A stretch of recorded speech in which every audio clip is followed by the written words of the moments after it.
The rise of the powerful militaristic Greek kingdom in Bactria was among one of the most remarkable developments in the ancient world.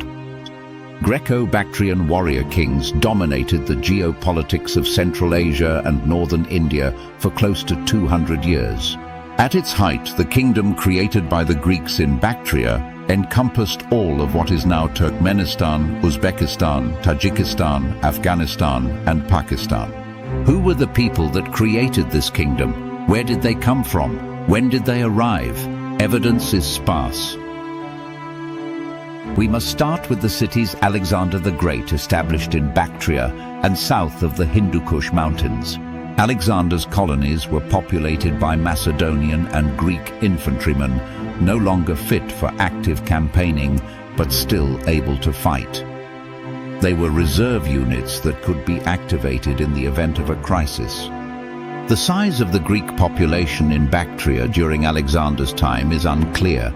Estimates range between 11 to 23,000. However, there were also numerous standalone fortresses established at strategic points containing additional Greek troops. The numbers may never be known, but the fact that Bactria remained securely and continuously in Macedonian hands from the time of Alexander and well into the subsequent Seleucid period suggests that there may have been many more thousands of Greek soldiers living there. After Alexander's death in 323 BCE, the focus of events shifted to the west, where Alexander's generals entered into a protracted war of succession. Elephants from India and Bactria played a role in these conflicts. Used by the Seleucids, the Ptolemies, and the Antigonids, elephants were a newfound weapon of war, an indelible contribution from the east to Macedonian military technology. In the ensuing long and bloody wars of the successors, or the Diadochi, Alexander's empire was dismembered and his finest troops sacrificed to the ambitions of the generals. Eventually, several Hellenistic states emerged from the fragments of the superstate created by Alexander. The largest and most important of these was the kingdom established by Seleucus, the commander of the elite Hypaspists infantry in Alexander's army. At its height, Seleucus's kingdom encompassed parts of Turkey, Syria, Lebanon, Iraq, Iran, Afghanistan, and Pakistan. To help govern such a large domain, Seleucus made his son Antiochus co-regent and ruler of the eastern part of the kingdom, which included the satrapies of Bactria and Sogdiana. Father and son rebuilt and repopulated many of Alexander's strategically significant but defunct or destroyed military settlements.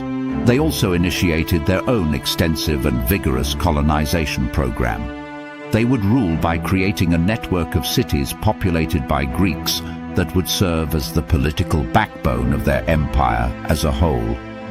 The historian Tarn regarded this project as one of the most amazing achievements of the ancient world.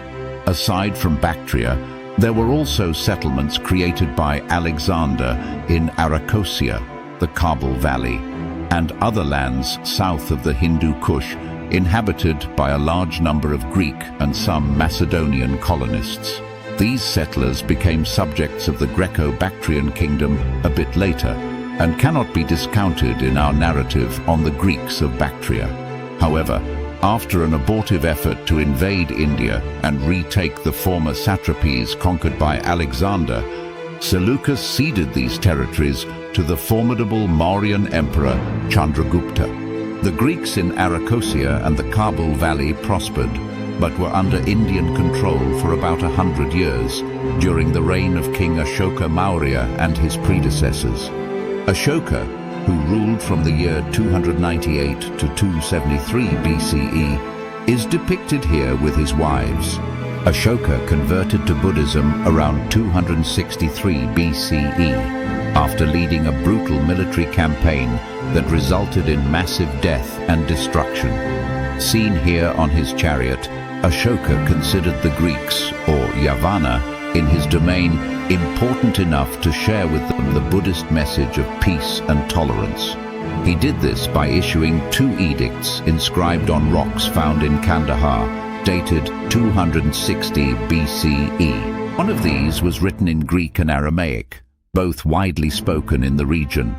This edict was located near the medieval site of Chilzina in Kandahar, shown here in a 19th century photograph.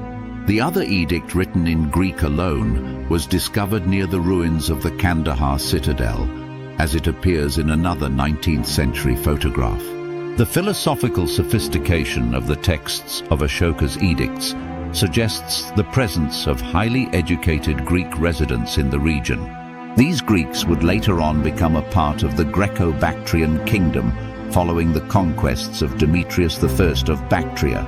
It was during the reign of the Seleucid rulers and the subsequent Greco-Bactrian kings when substantial contact was made between the West and the East. This was the time of a continuous influx of officials, soldiers, traders, travelers, philosophers, and intrepid glory seekers from the Mediterranean world. Evidence of such cultural contact between the East and West was tantalizingly preserved in the ruins of the Greek city of Ai-Khanum in northern Afghanistan. Clearchus, an Aristotelian philosopher who was traveling to India to spread Greek ideas and to study Eastern religions, stopped here to leave a copy of the aphorisms of Greek wisdom taken from a text inscribed in the sanctuary of Apollo at Delphi. The text appeared in the tomb of a man named Kineas in Ai-Khanum. It is dated circa 300 BCE. Kineas is the purported original founder of the city. Many settlers came from old cities of Asia Minor. The city of Antioch in Persis, for example, was settled by Greeks from Magnesia on the Meander. A man named Euthydemus, later a king of Bactria, may have been a native of this city.